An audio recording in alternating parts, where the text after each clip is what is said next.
إن الحمد لله نحمده ونستعينه ونستغفره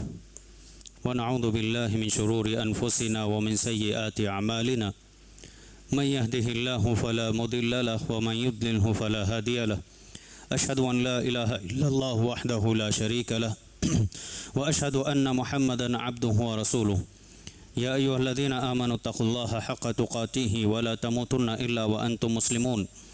يا أيها الناس اتقوا ربكم الذي خلقكم من نفس واحدة وخلق منها زوجها وبث منهما رجالا كثيرا ونساء واتقوا الله الذي تساءلون به والأرحام إن الله كان عليكم رقيبا يا أيها الذين آمنوا اتقوا الله وقولوا قولا سديدا يصلح لكم أعمالكم ويغفر لكم ذنوبكم ومن يطع الله ورسوله فقد فاز فوزا عظيما أما بعد فإن خير الحديث كتاب الله وخير الهدي هدي محمد صلى الله عليه وسلم وشر الأمور محدثاتها وكل محدثة بدعة وكل بدعة ضلالة وكل ضلالة في النار أعوذ بالله السميع العليم من الشيطان الرجيم من همزه ونفخه ونفثه بسم الله الرحمن الرحيم والسابقون الأولون من المهاجرين والأنصار والذين اتبعوهم بإحسان رضي الله عنهم ورضوا عنه وأعد لهم جنات تجري تحتها الأنهار خالدين فيها أبدا ذلك الفوز العظيم وقال أيضا لقد رضي الله عن المؤمنين إذ يبايعونك تحت الشجرة فعلم ما في قلوبهم فأنزل السكينة عليهم وأثابهم فتحا قريبا وقال أيضا محمد رسول الله والذين معه أشداء على الكفار رحماء بينهم تراهم ركعا سجدا يبتغون فضلا من الله ورضوانا سيماهم في وجوههم من أثر السجود.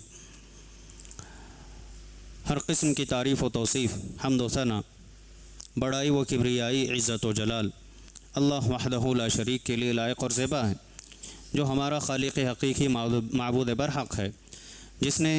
اس ساری کائنات میں بے شمار مخلوقات کو بسایا اور ان تمام مخلوقات میں عقل و شعور کی بنیاد پر ہم تمام انسانوں کو اشرف المخلوقات بنایا۔ بعدہ انگنت درود و سلام ہوں تمام انبیاء علیہم السلام پر،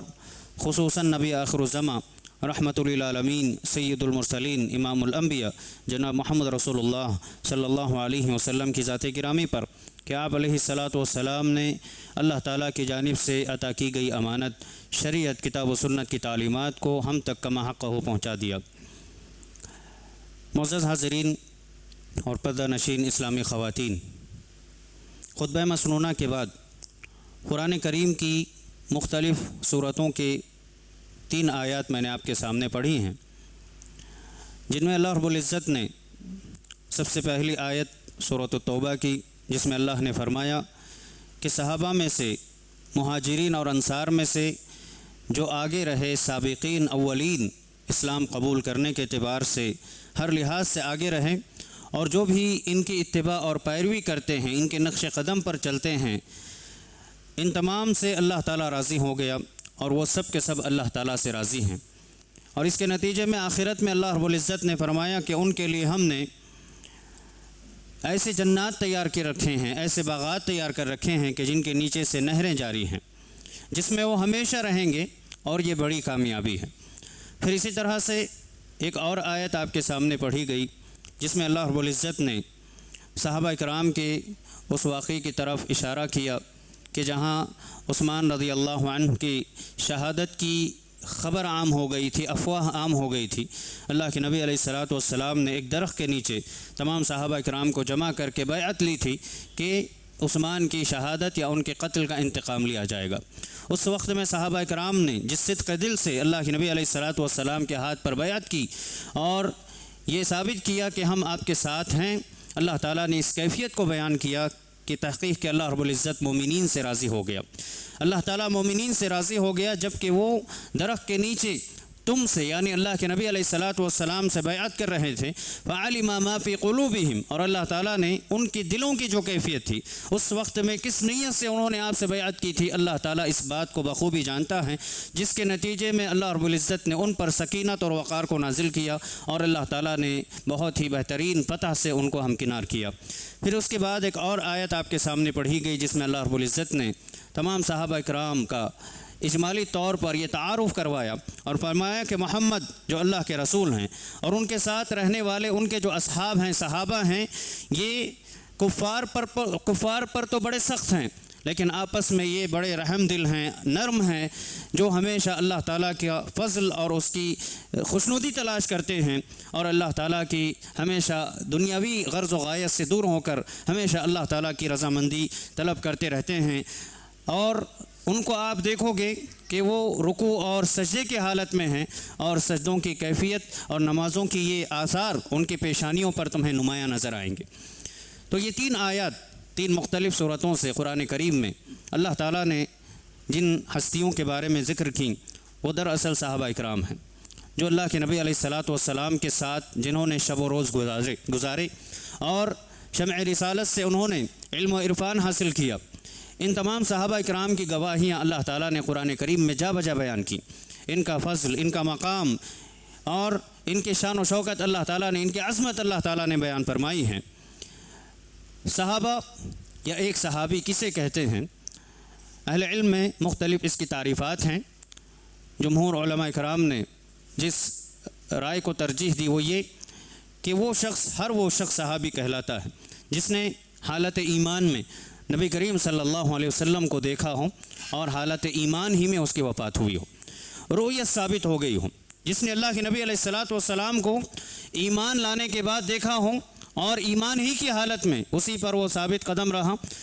پورے زندگی اس نے ایمان پر عمل کیا اور اسی پر ان کی وفات ہوئی ہوں، ایسے ہر شخص کو صحابی کہا جاتا ہے۔ تو اس لحاظ سے ایک اور بات صحابہ اکرام سے متعلق ابن مسعود رضی اللہ عنہ نے یہ بتائی کہ اللہ رب العزت نے اس روئے زمین پر تمام بندوں کے دلوں کی طرف دیکھا، ان سب میں بہترین دل نبی کریم صلی اللہ علیہ وسلم کا دل اللہ تعالیٰ نے پایا۔ تو اللہ تعالیٰ نے آپ علیہ الصلاۃ والسلام کو منتخب کیا اپنی بندگی، اپنی عبادت کے ساتھ ساتھ رسالت اور نبوت کے لیے۔ رسالت اور نبوت کے لیے آپ کو اللہ تعالیٰ نے منتخب کیا۔ پھر اس کے بعد نبی کریم صلی اللہ علیہ وسلم کے بعد دیگر جو انسان تھے ان تمام لوگوں کے دلوں کو اللہ تعالیٰ نے دیکھا، تو ان میں اللہ کے نبی علیہ الصلاۃ والسلام کے جو اصحاب ہیں، صحابہ ہیں، ان کے دل سب سے پاک نظر آئے، سب سے بہترین دل نظر آئے، تو اللہ تعالیٰ نے ان کو نبی کریم صلی اللہ علیہ وسلم کی صحبت کے لیے پسند کیا، اور نبی کریم صلی اللہ علیہ وسلم کے وزراء وزیر اللہ نے ان کو بنایا، اور اس طریقے سے اللہ تعالیٰ نے ان کو منتخب جب کیا تو نبی کریم صلی اللہ علیہ وسلم کے ساتھ ہر خوشحالی میں اور غم میں، پریشانی میں ساتھ رہے، اور انہوں نے اللہ تعالیٰ کے کلمے کو بلند کرنے کے لیے نبی کریم صلی اللہ علیہ وسلم کے ساتھ جنگوں میں شرکت کی اور اسلام کے نام کو بلند کیا۔ پھر اس کے بعد ہم یہ بات جانتے ہیں کہ جس طریقے سے اللہ تعالیٰ اور اس کے بندوں کے درمیان ایک بڑا عظیم جو ذریعہ ہے، وسیلہ ہے، بہترین سبب ہے، وہ اللہ کے نبی علیہ الصلاۃ والسلام ہے۔ اللہ تعالیٰ کی طرف سے جو وحی نازل ہوتی تھی، جنہیں ہم احکام شریعت کہہ سکتے ہیں، قرآن کریم ہے، احادیث رسول ہیں، یہ سب ہم تک پہنچی ہیں۔ اللہ تعالیٰ کے احکام، اللہ تعالیٰ کی بندگی، اللہ کی توحید کو اگر ہم نے جانا ہے، سمجھا ہے، تو اس کے لیے بہترین ذریعہ اللہ کے نبی علیہ الصلاۃ والسلام ہے بلا شک۔ اب اس طرح سے بالکل اسی طرح نبی کریم صلی اللہ علیہ وسلم کے فرمودات، آپ کی تعلیمات، آپ کے احکامات، ان سب کو پہنچانے کے لیے امت اور نبی کے درمیان جو بڑا ذریعہ ہے، وسیلہ ہے، وہ صحابہ کرام ہیں۔ اللہ کے نبی علیہ الصلاۃ والسلام کے صحابہ ہیں۔ جس طریقے سے اللہ کی تعلیمات اور اس کی وحی کو واضح کیا نبی کریم صلی اللہ علیہ وسلم نے امت کے لیے، ویسے ہی نبی اور امت کے درمیان جو واسطہ بنا وہ صحابہ کرام کا تھا۔ صحابہ کرام نے نبی کریم صلی اللہ علیہ وسلم سے شب و روز میں علم حاصل کیا، وحی کو سمجھا، قرآن کریم کی تعلیمات کو حاصل کیا، اور آپ علیہ الصلاۃ والسلام سے اٹھتے بیٹھتے جو بھی تعلیمات، احکامات، مسائل انہوں نے سیکھے، انہوں نے اللہ کے نبی علیہ الصلاۃ والسلام سے اس امت تک پہنچایا۔ اور اگر یوں کہا جائے تو یہ شریعت، قرآن کریم، احادیث رسول جو ہیں، ان میں کا ایک بڑا حصہ صحابہ کرام کی زندگیوں میں پیش آمدہ مسائل ہی پر اللہ تعالیٰ نے حل کے طور پر نازل کیا تھا۔ صحابہ کی اپنی آپسی زندگی میں کوئی معاملہ پیش آیا، زوجین کے درمیان یا دو اصحاب کے درمیان یا صحابہ اور کفار کے درمیان کوئی ایسا معاملہ پیش آ گیا جس کی واضح تعلیم اس روئے زمین پر نہیں تھی، تو اللہ تعالیٰ نے قرآن کریم کی آیات کی روشنی میں اللہ کے نبی علیہ الصلاۃ والسلام پر وحی نازل کی۔ اور خود صحابہ کرام کے اپنے ذاتی گھریلو کچھ مسائل تھے جن کو واضح کرنے کے لیے سمجھنے کے لیے، معلوم کرنے کے لیے جب سوال پیدا ہوتا تو اللہ کے نبی علیہ الصلوۃ والسلام کے دربار میں آ جاتے، سوال پوچھتے۔ تو معلوم کیا ہوا کہ اللہ کے نبی علیہ الصلوۃ والسلام کے پاس جس کے بارے میں علم ہوتا آپ ان کو بتا دیتے، اور جس کا علم نہیں ہوتے آپ انتظار کرتے یہاں تک کہ اللہ تعالیٰ کی جانب سے وحی نازل ہو جاتی، اور جب اللہ تعالیٰ کی جانب سے وحی نازل ہوتی اللہ کے نبی علیہ الصلوۃ والسلام ان آیات کو پڑھ کر ان تعلیمات کو صحابہ کرام تک پہنچا دیا کرتے تھے۔ اس طریقے سے ہم یہ سمجھ سکتے ہیں کہ صحابہ کے اپنے کچھ ایشوز اور ان کے جو پرابلمز تھے ان کا سلیوشن قرآن کریم کی آیات کی روشنی میں اللہ تعالیٰ نے نازل کیا، اور اللہ کے نبی علیہ الصلوۃ والسلام نے اپنے فرمودات مبارکہ میں صحابہ کرام کی تعلیم کی، ان کو رہنمائی کی، اور ان کو کچھ توجیہات آپ علیہ الصلوۃ والسلام نے دیے۔ تو پھر کوئی بھی مسئلہ ایسا دین کا نہیں رہا جو صحابہ کرام نے نہ پوچھا ہو، یا اللہ کے نبی علیہ الصلوۃ والسلام نے انہوں نے نہ سیکھا ہو اور انہوں نے امت تک پہنچایا نہ ہو۔ یہاں تک کہ صحابہ رسول ابو ذر غفاری رضی اللہ عنہ کہا کرتے تھے کہ اگر آسمان کی فضاؤں میں اڑتے ہوئے پرندے کے پروں میں بھی کوئی فائدہ ہوتا نبی کریم صلی اللہ علیہ وسلم بے شک ہمیں بتا دیتے کہ اس کے پر میں کیا فائدہ ہے۔ تو ہم جانتے ہیں بہت ساری تعلیمات اللہ کے نبی علیہ الصلوۃ والسلام نے بڑے بڑے احکامات جہاں بتائے، وہیں باریک باریک یہاں تک کہ ہر قدم پر انسان کو کیسے قدم رکھنا ہے، ایک مسلمان کو کیسے زندگی گزارنا ہے، صبح کا عالم ہو، دوپہر کا ہو، شام کا ہو، گھریلو مسائل ہوں یا بیرونی مسائل، ہر ایک چیز کی وضاحت نبی کریم صلی اللہ علیہ وسلم نے اپنے صحابہ کو کی، اور پوری امانت داری کے ساتھ صحابہ کرام نے ان تعلیمات کو سنا بھی، سیکھا بھی۔ خطبہ کے دوران آپس میں بات نہ کریں، یہ جمعہ کے آداب و احکامات میں سے ہیں، ان بات کا خاص خیال رکھیں، ورنہ پھر جمعہ کا جو فضل ہے اور اس کے جو برکات ہیں، اجر و ثواب ہے، وہ ضائع ہو جائے گا۔ تو ہماری بات چل رہی تھی کہ صحابہ کرام نے اللہ کے نبی علیہ الصلوۃ والسلام سے جو بھی باتیں سن لیں، اور جو تعلیمات اللہ کے نبی علیہ الصلوۃ والسلام سے شب و روز آپ کی صحبت میں رہ کر کے انہوں نے سیکھا تھا، پوری امانت داری سے انہوں نے اللہ تعالیٰ کی حکم کے بعد، نبی کریم صلی اللہ علیہ وسلم سے سیکھنے کے بعد اس امت تک، ہم تک، اللہ کے صحابہ کرام نے ہم تک پہنچا دیا ہے۔ تو پھر صحابہ کرام نے اللہ کے نبی علیہ الصلوۃ والسلام سے جس سچے دل سے، صدق دل سے ایمان قبول کیا تھا، جو اسلام انہوں نے قبول کیا تھا، اللہ تعالیٰ نے ان کے ایمان کو یہود و نصارہ کے لیے معیار بنایا۔ اللہ نے فرمایا، سورہ بقرہ کی آیت ہے کہ آپ نے فَإِنْ آمَنُوا بِمِثْلِ مَا آمَنْتُمْ بِهِ فَقَدِ اهْتَدَوْا،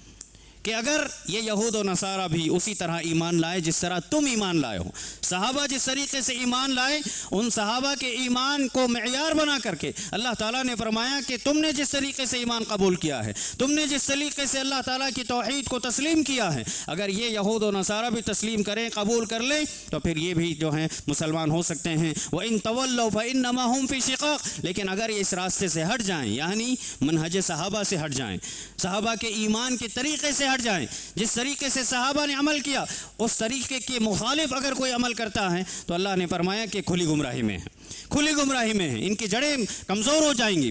پھر اسی طرح سے قرآن کریم نے جا بجا صحابہ کرام کے بارے میں گواہی دی۔ آپ قرآن کریم جب پڑھتے ہوں گے بہت ساری ایسی آیات آتی ہیں جہاں اللہ تعالیٰ نے فرمایا اولئک هم الفائزون، اولئک هم المؤمنون حقا، اولئک هم الراشدون۔ یہ اس طریقے سے جو بھی صفات اللہ تعالیٰ نے بتائیں کہ یہی حقیقی مومن ہیں، یہی کامیاب ہونے والے ہیں، یہی جنت کو پانے والے ہیں، یہ سب صفات دراصل صحابہ کرام ہی کا، صحابہ کرام ہی کی صفات ہیں جو اللہ تعالیٰ نے قرآن کریم میں بیان کیا، اس لیے کہ اللہ کے نبی کے بعد سب سے پہلے قرآن کریم کو سننے والی شخصیات، مقدس ہستیاں صحابہ کرام ہی کی تھیں۔ صحابہ کرام نے اللہ کے نبی علیہ الصلوۃ والسلام سے ان آیات کو سنا اور اس پر انہوں نے عمل کیا، سمجھا، اس کے تقاضوں کو پورا کیا، تو اللہ تعالیٰ نے ان کے حق میں اجر و ثواب اور ساتھ ہی ساتھ ان کے لیے جنتوں کی بشارتیں اللہ تعالیٰ نے قرآن کریم میں دی۔ اور پھر من جملہ طور پر صحابہ کی زندگیوں کے خلاصے کو نچوڑ کر اللہ تعالیٰ نے اس طریقے سے پیش کیا، رضی اللہ عنہم ورضوا عنہ، کہ صحابہ کرام کا ایک ایک پل بھی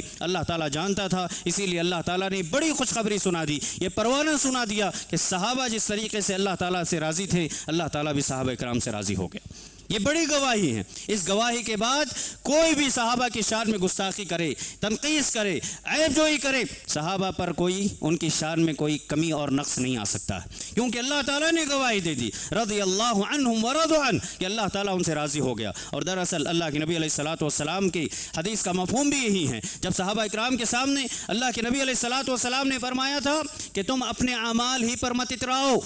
اس لیے کہ عمل کی بنیاد ہی پر ہر انسان کامیاب نہیں ہوتا ہے، جنت نہیں پا لیتا ہے، الا یہ کہ اللہ تعالیٰ کا فضل ہو جائے، اللہ تعالیٰ کی رحمت ہو جائے، اللہ تعالیٰ اس بندے سے راضی ہو جائے۔ اسی لیے آپ کئی احادیث کا مضمون اور خلاصہ جانتے ہیں جن میں اللہ تعالیٰ محض اپنے کرم سے، اپنے فضل سے، اپنے درگزر سے بندوں کو معاف کر کے جنت میں داخل کرتے ہیں،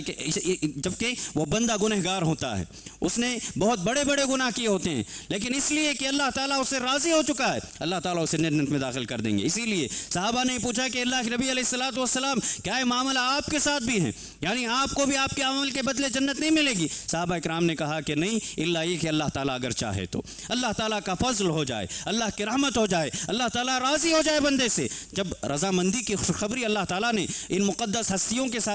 بارے میں اور ان نفوس قدسیہ کے بارے میں اللہ تعالیٰ نے قرآن کریم میں بتا دیا، رضی اللہ عنہم ورضوا عنہ، تو بتائیے کہ ہے کوئی جو صحابہ اکرام کی شان کو گھٹا سکے؟ چاہے جو بھی اپنی زبانیں دراز کر لیں صحابہ اکرام کے سلسلے میں، ان کا کوئی اثر صحابہ اکرام کی شان میں کمی لانے والا نہیں ہے۔ پھر اس طرح سے نبی کریم صلی اللہ علیہ وسلم کی زبان مبارک سے بھی کئی مرتبہ صحابہ اکرام میں سے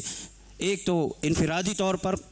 یا ایک جماعت کو یا پھر مکمل تمام صحابہ کو بھی اللہ کے نبی علیہ الصلوۃ والسلام نے جنت کی خوشخبری سنائی تھی، اور بعض صحابہ کو تو 1 سے 2 مرتبہ، 2 سے 3 بارہا اللہ کے نبی علیہ الصلوۃ والسلام نے ان کو جنت کی خوشخبریاں اللہ کے نبی صلی اللہ علیہ وسلم نے سنائی تھی۔ تو لہٰذا معزز حاضرین، صحابہ کرام سے محبت، ان سے عقیدت، ان کا ادب و احترام ہر مسلمان پر لازم ہے اور ضروری ہے، لازم اور ضروری ہے۔ اور اس طرح سے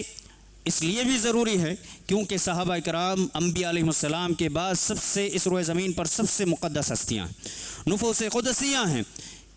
افضل الناس بعد الانبیاء الصحابہ،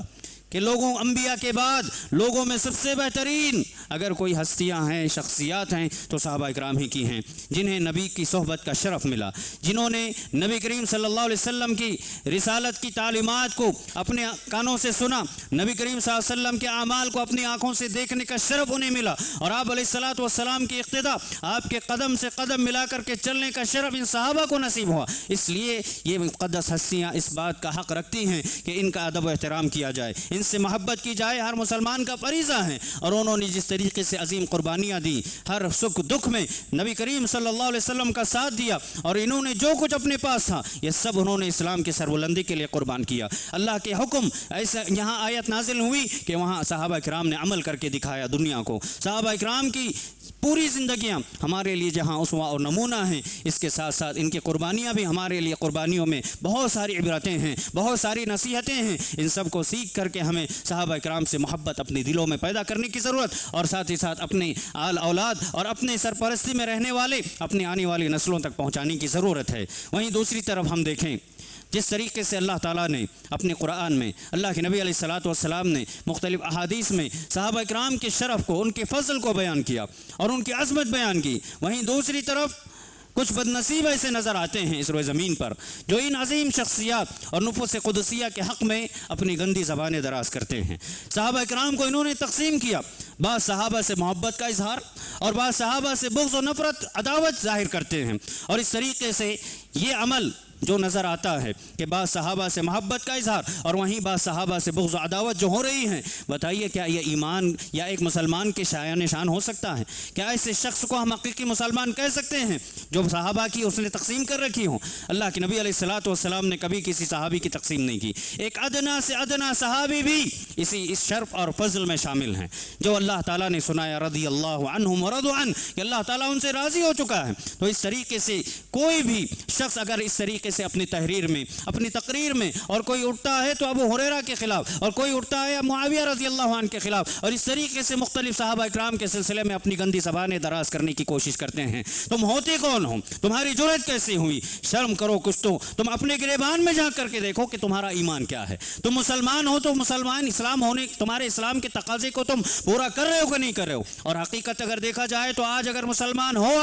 ہم یا تم، تو صرف اور صرف قربانیاں صحابہ اکرام کی تھی۔ انہوں نے اللہ کے نبی علیہ الصلوۃ والسلام کی تعلیمات کو پوری امانت سے ہم تک پہنچایا، تو آج ہم ٹھنڈی ہواؤں میں بیٹھ کر کے قال اللہ اور قال رسول کی صدائیں بلند کرتے ہیں اور سنتے ہیں اور ان پر عمل کرنے کا جذبہ لے کر کے یہاں سے اٹھتے ہیں۔ یہ صحابہ اکرام ہی کو قربانیاں تھیں، انہوں نے محنتیں کی، انہوں نے کوششیں کی، انہوں نے جو کچھ تھا وہ اسلام کے لیے لوٹا دیا، تب جا کر کے آج اگر ہمارے گھروں میں، ہمارے خاندانوں میں، ہمارے قبیلوں میں اسلام اگر موجود ہے تو صحابہ اکرام کی قربانیاں اس کے پیچھے ہیں۔ اس لحاظ سے ہمیں ضروری ہے، اللہ کے نبی علیہ الصلوۃ والسلام نے فرمایا کہ میرے میرے صحابہ کو گالیاں نہ دو، اس لیے کہ میرے صحابہ نے جو اللہ کے راستے میں اللہ کے حکم کے بعد اپنے ایک مٹھی بھر جو انہوں نے غلہ و اناج اللہ کے راستے میں خرچ کیا، اگر تم میں سے کوئی شخص احد پہاڑ کے برابر سونا خرچ کرنا چاہیں، خرچ کرنے کے باوجود بھی صحابہ اکرام کے اس ایک مٹھی جو غلہ انہوں نے دیا تھا اس کے یا اس کے آدھے حصے کو بھی نہیں پہنچ سکتا ہے۔ اور اس طریقے سے اللہ کے نبی علیہ الصلوۃ والسلام نے بھی فرمایا کہ اپنی زبانوں کو رو کے رکھو اپنے میرے صحابہ کے سلسلے میں،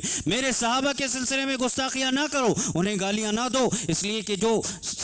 نبی سے مجھ سے محبت کرتا ہے تو نہ صحابہ سے بھی محبت کرے گا، اور جو مجھ سے صحابہ سے بغض کرے گا وہ گویا کہ مجھ سے بغض کر رہا ہے، اور جو بھی صحابہ کے سلسلے میں اپنی زبانیں دراز کرتے ہیں، تان و تشریح کرتے ہیں، وہ سن لے اللہ کے نبی علیہ الصلوۃ والسلام کی زبان سے آپ نے فرمایا کہ اس پر اللہ کی، اس کے فرشتوں کی اور تمام لوگوں کی لعنت ہے۔ ایسے لوگ ملعون ہیں جو صحابہ میں تمام صحابہ یا بعض صحابہ یا کسی ایک صحابی کو بھی اپنے لیے نشانہ بنا کر کے اگر وہ زبان دراز کرتے ہیں اور ان کے سلسلے میں عیب جو یہ گستاخی کرتے ہیں تو یہ تمام ملعون اشخاص ہیں۔ پھر اس طریقے سے کہنے والے کچھ لوگ یہ بے شرمی سے یہ بھی کہتے ہیں اپنی مجلسوں میں، سوشل میڈیا کا پلیٹ فارم جو مل گیا، بیٹھ کر کے کچھ نوجوانوں اور اچھے عقیدے والوں کے عقیدے کو خراب کرتے ہوئے، ان کے ایمان کو خراب کرتے ہوئے، صحابہ کے سلسلے میں ان کے عقائد اور نظریات کو خراب کرتے ہوئے یہ بھی کہتا ہے کہ اگر میں نے کچھ کہا ہے تو وہی کہا جو بخاری و مسلم نے اپنی کتابوں میں نقل کیا ہے۔ ارے تمہیں اتنی سمجھ ضرور ہونی چاہیے تھی کہ اللہ تعالیٰ نے قرآن کریم میں صحابہ اکرام کی جو تعریف بیان کی، ان کا جو مقام بیان کیا، ان کی جو عظمت بیان کی، وہی ہمارے لیے حرف آخر ہے۔ اور جہاں تک بخاری و مسلم کا تم نے حوالہ دیا، یہ دراصل تم نے ان پر بھی بہتان تراشی کی ہے۔ صرف صحابہ سے بغض و عداوت نہیں ہے تمہیں، بلکہ تم نے ائمہ محدثین جنہوں نے اسلام کی خدمت کی، ایک ایک حدیث نبی کریم صلی اللہ علیہ وسلم کے ایک ایک لفظ کی حفاظت کرنے کی انہوں نے کوششیں کی، قربانیاں دی، اپنی راتوں کو جاگ کر کے وہ لکھا کرتے تھے، تاریک راتوں میں لکھ کر کے اپنی آنکھوں کو جنہوں نے کھویا، ایسے محدثین پر بھی تم تان و تشنیع کر رہے ہو، ان پر بھی بہتان تراشی کر رہے ہو۔ صحابہ ائمہ محدثین نے جو نقل کیا وہ تاریخی شواہد ہیں، وہ تاریخی شواہد ہیں، اور اگر تمہاری غرض و غایت یہ ہے کہ صحابہ اکرام کے آپسی اختلافات جو تھے، جو صحابہ کا مشاجرہ تھا، ان کے آپس میں جو اختلافات ہوئے تھے یا کچھ لڑائیاں ہوئی تھی، یہ دراصل ان کے اجتہادی مسائل تھے۔ اجتہادی مسائل ہوں کہ غیر اجتہادی مسائل، اصول فقہ کا ایک مسئلہ ہے، ایک اہم قاعدہ اور ضابطہ ہے کہ اگر کوئی ایک انسان مجتہد ہے جو دلائل کی روشنی میں کچھ اجتہاد کرتا ہے، اگر وہ ثواب دید پر ہے، اس نے صحیح کیا تو اسے 2 اجر ہیں، اور اگر کسی نے غلطی بھی کر دی دلائل کی روشنی میں تو اسے 1 اجر ضرور ملے گا، 1 اجر ضرور ملے گا۔ اور جہاں صحابہ کی بات ہے تو صحابہ اکرام میں اگر اس طریقے سے کچھ اجتہادی غلطی یا غیر اجتہادی غلطیاں بھی ہوئی ہیں تو سن لو، قرآن کریم کہتا ہے، اللہ نے فرمایا وَلَقَدْ عَفَا اللَّهُ عَنْهُمْ وَلَقَدْ عَفَا اللَّهُ عَنْهُمْ، اللہ تعالیٰ نے ان کی تمام غلطیوں کو معاف کر دیا ہے، اللہ نے ان کی تمام غلطیوں کو معاف کر دیا ہے۔ یہ مقام ہے صحابہ اکرام کا۔ جس طریقے سے لوگ صحابہ اکرام جلیل القدر ہستیاں اور مقدس ہستیوں کے سلسلے میں لوگ جو اپنی زبانیں دراز کرتے ہیں، ان کو سمجھنا چاہیے کہ اللہ تعالیٰ نے جو ان کی عظمت بیان کی، ان کا شان بیان کی، ان کی شان اور ان کا مقام بیان کیا، اس سلسلے میں ہمیں غور کرنے کی ضرورت ہے۔ اور بطور خاص اس مضمون یا اس عنوان کو، اس موضوع کو منتخب کرنے کا ایک اہم مسئلہ یہ بھی تھا، ایک اہم وجہ یہ بھی تھی کہ اس ماہ محرم میں بھی بعض لوگ صحابہ اکرام کے سلسلے میں شہادت حسین کے حوالے سے صحابہ اکرام کے سلسلے میں گستاخیاں کرتے نظر آتے ہیں۔ صحابہ اکرام میں سے بطور خاص ابو بکر، عمر اور اسی طریقے سے اللہ کے نبی علیہ الصلوۃ والسلام کی زوجہ محترمہ عائشہ رضی اللہ عنہا کے سلسلے میں بھی اپنی زبانیں دراز کرتے ہیں، انہیں گالی گلوچ کرتے ہیں، اور اس طریقے سے ایسے لوگوں کے سلسلے میں ہمیں سمجھنا چاہیے کہ یہ دین اسلام کی تعلیمات سے بالکل کوسوں دور ہیں۔ یہ دین ہو ہی نہیں سکتا ہے کہ جو ان صحابہ کو گالیاں دیں جو اللہ کے نبی علیہ الصلوۃ والسلام کے ساتھ رہے ہوں، جنہوں نے اللہ کے نبی علیہ الصلوۃ والسلام کی صبح شام دیکھی ہو، جنہوں نے نرم و گرم دیکھا ہوں، اور ہر طریقے سے اسلام کی مدد اور اسلام کے لیے انہوں نے اپنی قربانیاں دی ہوں، ایسے لوگوں کے سلسلے میں اگر کوئی ان کو گالیاں دیتا ہے یا پھر تاریخی حوالوں کو یہ قرآن کریم پر اگر ترجیح دیتے ہیں، تاریخ جس کو انہوں نے مسخ کیا ہے اس کو اگر قرآن اور احادیث پر ترجیح دیتے ہیں تو سمجھ سکتے ہیں ان کا ایمانی یا علمی معیار کیا ہو سکتا ہے۔ جنہوں نے اپنی تاریخ کو اہم اور بنیاد بنایا ہو اور اس کے بالمقابل بالکامل اللہ تعالیٰ کے احکامات، قرآن کی آیات، اللہ کے نبی علیہ الصلاۃ والسلام کی احادیث جو صحابہ اکرام کی عظمت اور ان کے مقام کو بیان کرتی ہیں، اس کو پس پشت ڈال کر کے انہوں نے اگر تاریخی حوالوں کا، اگر انہوں نے تاریخی شواہد کا حوالہ دیا ہے تو اس طریقے سے کہیں نہ کہیں وہ خیانت کر رہے ہیں، یا پھر یہ کہ کہیں نہ کہیں وہ گستاخی کر رہے ہیں۔ اور دراصل جو لوگ بھی صحابہ کے سلسلے میں اپنی زبانیں دراز کرتے ہیں، چاہے وہ اپنے قلم کے ذریعے سے ہو، اپنی تقریر کے ذریعے سے ہو، اپنی نجی مجلسوں میں ہو، کوئی بھی کسی بھی ناحیے سے اگر صحابہ کے سلسلے میں کسی بھی ایک صحابی کی عیب جوئی کرتا ہے تو دراصل یہ سمجھنا ضروری ہے کہ ایسے شخص کے دل میں دراصل نہ صرف صحابہ بلکہ نبی کی محبت بھی صحیح نہیں ہے۔ اور پھر یہ اشارہ ہے دراصل کہ انہوں نے صحابہ کو نشانہ اس لیے بنایا، جیسے کہ مثال ہم نے واضح کی کہ اللہ اور انسانوں کے درمیان اللہ کے نبی ذریعہ تھے، اور ایسے نبی اور امت کے درمیان صحابہ کرام وسیلہ اور ذریعہ تھے۔ اللہ کے احکامات کو نبی نے امت تک پہنچایا، اور نبی کی تعلیمات کو اور ان کی سنتوں کو امت تک صحابہ نے پہنچایا، تو صحابہ کو نشانہ بنانے کا مطلب یہ ہے کہ صحابہ کرام اس دین کی بنیاد ہیں، صحابہ کرام اس دین کی بنیاد ہیں۔ اعداء اسلام نے، دشمنان اسلام نے، جن کے دلوں میں اسلام اور مسلمانوں کے سلسلے میں بغض و نفرت ہے، انہوں نے صحابہ کو نشانہ اس لیے بنایا کہ اگر یہ ڈائریکٹ اللہ تعالیٰ سے کہتے تو جنگیں ہو جاتی، یہ ختم ہو جاتے، صف ہستی سے مٹ جاتی۔ صحابہ کو انہوں نے نشانہ بنایا۔ اس طریقے سے وہ دراصل اللہ تعالیٰ، اللہ کے نبی سے بھی بغض کرتے ہیں، اور اس طرح سے اللہ تعالیٰ سے بھی انہیں اعتراض آئے۔ اور پھر آپ دیکھ لیں علی رضی اللہ عنہ کے سلسلے میں بھی جس طریقے سے اعتقادات رکھتے ہیں، یا علی مدد یا حسین مدد کے جو نعرے لگائے جاتے ہیں، تصور کریں کہ ان کی توحید کتنی کمزور ہے، ان کا ایمان کتنا کمزور ہے۔ انہوں نے جس طریقے سے ابو بکر و عمر پر الزام تراشی کی کہ علی رضی اللہ عنہ دراصل اللہ کے نبی علیہ الصلاۃ والسلام کے بعد ولایت اور خلافت کے زیادہ حقدار تھے، تو بتائیے جب ابو بکر صدیق خلافت کر رہے تھے، یا عمر رضی اللہ عنہ کی خلافت تھی، عثمان رضی اللہ عنہ کی خلافت تھی، تو کیوں صحابہ میں سے دیگر صحابہ نے کوئی اعتراض نہیں کیا؟ کیوں کسی نے کوئی مخالفت نہیں کی؟ جب یہاں اعتراض کیا جاتا ہے کہ اللہ کے نبی صلی اللہ علیہ وسلم کی وفات کے بعد آپ صلی اللہ علیہ وسلم سے ملنے والی میراث سے آپ فاطمہ رضی اللہ عنہ جو آپ صلی اللہ علیہ وسلم کی دختر ہیں ان کو محروم کیا گیا، علی رضی اللہ عنہ کو محروم کیا گیا، تو بتائیے کہ جب علی رضی اللہ عنہ بھی مسند خلافت پر طے ہوئے، مقرر ہوئے، تو آپ نے اپنا حق کیوں نہیں مانگا؟ آپ نے اپنا حق کیوں نہیں لیا؟ ہم جانتے ہیں کہ نبی کریم صلی اللہ علیہ وسلم نے جو بات بتائی، نہ صرف نبی آپ علیہ الصلاۃ والسلام سے پہلے جتنے انبیاء ہیں ان کی وفات جب ہو جاتی ہیں، آپ علیہ الصلاۃ والسلام نے فرمایا کہ انبیاء علیہ السلام درہم اور دینار میراث میں نہیں چھوڑتے ہیں، درہم اور دینار میراث میں نہیں چھوڑتے ہیں۔ اگر انبیاء کی میراث کچھ ہے تو یہی علم ہے، یہ توحید ہے، اللہ تعالیٰ کی تعلیمات ہیں، جو صاحب اللہ کے نبی، اللہ کے انبیاء کی میراث ہوتی ہیں، جو اللہ کے انبیاء کے بعد ان کے امتیوں کو ملتی ہے، ان کے آل اولاد کو ملتی ہے۔ پھر اس طریقے سے اس مہینے میں جس طریقے سے بہت سارے ماتم کے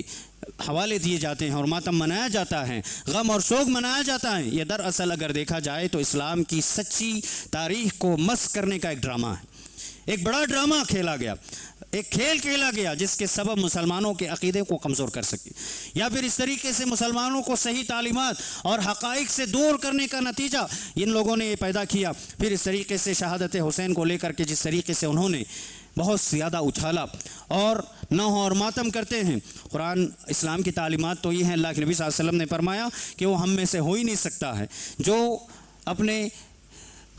رخسار پر تھپڑ مارتا ہے یا اپنے گریبان کو چاک کرتا ہے، نوحہ کرتا ہے۔ یہ دراصل اسلام کی تعلیمات میں نہیں صحیح ہے، یہ جاہلیت کے دعوے ہیں، یہ جاہلیت کی تعلیمات ہیں، یہ جاہلیت کے اعمال ہیں، مسلمان نہیں کر سکتا ہے۔ اب ظاہر ہے فرق ہے کہ مسلمان کون ہو سکتا ہے اور جاہلیت کے دور کی تاریخ اور اس کی رسم و رواج کو اپنانے والے کون ہیں۔ پھر اس طریقے سے شہادت حسین بلا شک یہ اسلام کے لیے ایک بڑا سانحہ تھا، بڑا سانحہ تھا، جس کے سلسلے میں ہر مسلمان کو غم ہونا چاہیے،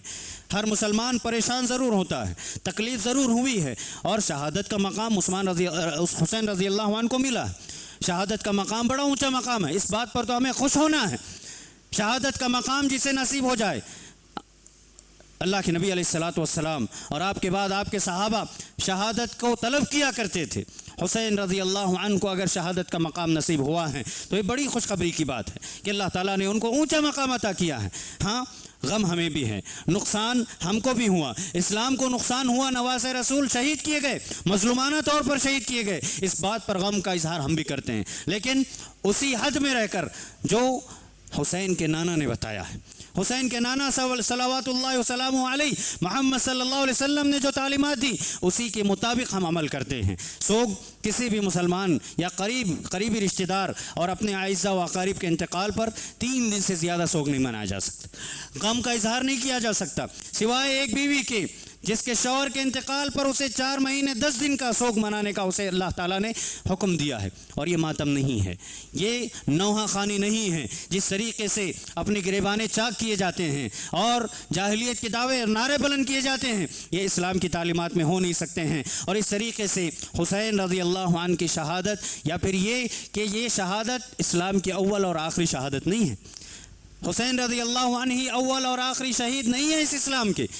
حسین رضی اللہ عنہ سے پہلے بہت سارے صحابہ شہید کیے گئے، بڑی بڑی جماعتیں شہید کی گئیں۔ اللہ کے نبی علیہ السلام کی زندگی میں، آپ کی حیات طیبہ اور مبارکہ میں بھی بڑے بڑے صحابہ کو شہید کیا گیا۔ حمزہ رضی اللہ عنہ شہید ہوئے، اور اس طریقے سے آپ کے بعد عثمان اور اس طریقے سے عمر رضی اللہ عنہ کو شہید کیا گیا، بڑے بڑے صحابہ شہید کیے گئے۔ بتائیے کیا کبھی ان کے شہادت پر اس طریقے سے ماتم کیا گیا؟ ان کی شہادتوں پر اس طریقے سے گریبانیں چاک کیے گئیں یا اس طریقے سے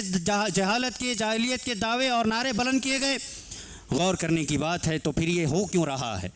یہ ہوتا کیوں ہے؟ اور اسی کو نشانہ بنا کر کے یہ کہیں نہ کہیں یہ ثبوت دیتا ہے کہ انہیں نہ اللہ سے محبت، نہ نبی سے محبت، نہ صحابہ سے محبت، نہ دین اسلام سے کوئی غرض و غایت ہے۔ یہ دراصل اپنے بغض اور نفرت کو ظاہر کرتے ہیں اور اس طریقے سے دشمنان اسلام کی پوری تائید کرتے ہیں، ان کا سپورٹ کرتے ہیں، اور تاکہ مسلمان اپنے دین سے دور ہو جائیں اور اسلام کی تعلیمات ان کے دلوں میں کھوکھلے ہو جائیں۔ ایک واقعہ سعودی عرب کی خاتون کا ہے جو ہمیشہ بیمار رہا کرتی تھی۔ انہیں کسی نے بتایا کہ یہ ایران کو چلے جاؤ، وہاں پر تمہارا علاج ہو جائے گا۔ جب وہ وہاں پہنچی اس نے یہ سوچا کہ شاید کوئی بڑا طبیب اور ڈاکٹر ہوگا، اس سے علاج کرنے پر میرا مرض ختم ہو جائے گا۔ جب وہ وہاں پہنچی تو لوگوں نے اشارہ دیا اور ایڈریس بتایا کہ حسین رضی اللہ عنہ کے جو مزار ہیں وہاں چلے جاؤ، وہاں ماتھا ٹیک دو، تمہارے تمام مسائل پریشانیاں ختم ہو جائیں گی۔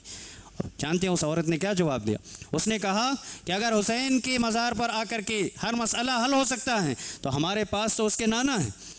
اللہ کے نبی علیہ السلام کی مزار ہے، وہاں چلے جاتے، وہاں ماتھے ٹیکتے، وہاں دعائیں کرتے تو ہمارے مسائل حل ہو جاتے، پھر ہمیں یہاں آنے کی ضرورت نہیں تھی۔ تو وہ عورت موحدہ تھی، وہ عقیدہ صحیح توحید والی تھی۔ اس طریقے سے اس نے ان کو منہ توڑ جواب دیا اور بتایا۔ تو اس طریقے سے یہ جو یا علی یا حسین یا جو نعرے بلند کیے جاتے ہیں، یہ بتائیے کہ اللہ تعالیٰ کی توحید میں شرک نہیں ہے، یہ کفریہ دعوے اور نعرے نہیں ہیں۔ یہ اسلام کی علامتیں کہاں سے ہو سکتی ہے؟ یہ مسلمان کی شان نشان کیسے ہو سکتی ہیں؟ یہ دراصل اسلام ہو ہی نہیں سکتا ہے۔ آج سوشل میڈیا کے اسٹیج پر آپ دیکھیں، بہت ساری چیزوں میں، ڈراموں میں، بہت ساری چیزوں میں اس چیز کو ایسے ظاہر کیا جاتا ہے کہ دراصل اسلام یہی ہے، دراصل اسلام یہی ہے۔ اسلام کی تعلیمات کو مسخ کر کے آنے والی نسلوں میں یہ چیزیں ان کے ذہنوں میں نقش کرنا چاہتے ہیں تاکہ وہ اپنے حقیقی تعلیمات اور حقائق اور شواہد سے دور رہیں۔ اور اس طریقے سے ہم جانتے ہیں محرم یہ مہینہ بڑا عظمتوں والا مہینہ ہے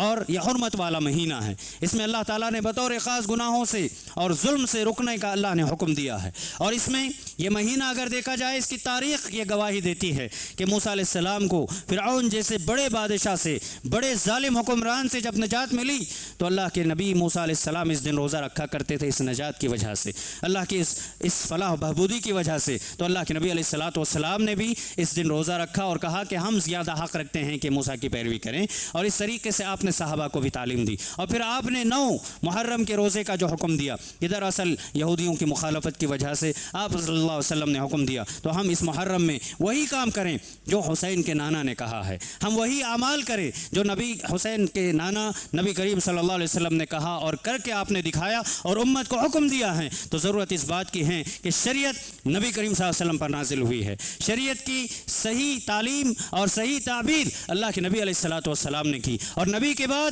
اللہ کے نبی صلی اللہ علیہ وسلم کے صحابہ نے اس امت تک پہنچایا ہے۔ تو ہمیں بھی ضرورت اس بات کی ہے کہ ہم اللہ تعالیٰ کی قرآن اور آپ علیہ السلام کی سنتوں کو لازم پکڑیں، اور اسی میں نجات ہے، اسی میں کامیابی ہے۔ اللہ کے نبی علیہ السلام نے اپنے آخری عمر میں بھی یہی بات بتائی تھی کہ میں تم میں 2 چیزیں چھوڑے جا رہا ہوں، تم اسے جب تک لازم پکڑو گے کبھی گمراہ نہیں ہوگے۔ وہ کتاب اللہ، سنتی کہ اللہ کی کتاب اور میری احادیث ہیں، ان کو لازم پکڑو، اسی میں کامیابی ہے۔ اور دراصل صحابہ اور منہج صحابہ یا فہم صحابہ ہم اس لیے کہتے ہیں کیونکہ قرآن کی آیات صحابہ پر نازل ہوئی، احادیث اللہ کے نبی علیہ الصلوۃ والسلام نے صحابہ کی مجلسوں میں بیان کی، تو صحابہ نے جس طریقے سے قرآن کو سمجھا، صحابہ نے احادیث کو جس طریقے سے سمجھا اور سمجھایا، اسی طریقے سے ہمیں سمجھنے کی ضرورت ہے۔ اسی میں ہمارے ایمان اور عقیدے کی حفاظت ہے، اسی میں ہم اسلام پر کاربند رہیں گے، ورنہ پھر یہ باطل عقائد نظریات ہماری زندگیوں میں کب آئیں گے؟ غیر شعوری طور پر ہمارے اندر کہیں نہ کہیں شرک اور کفری عقائد آ جائیں، اور اس طریقے سے ہمارا اسلام،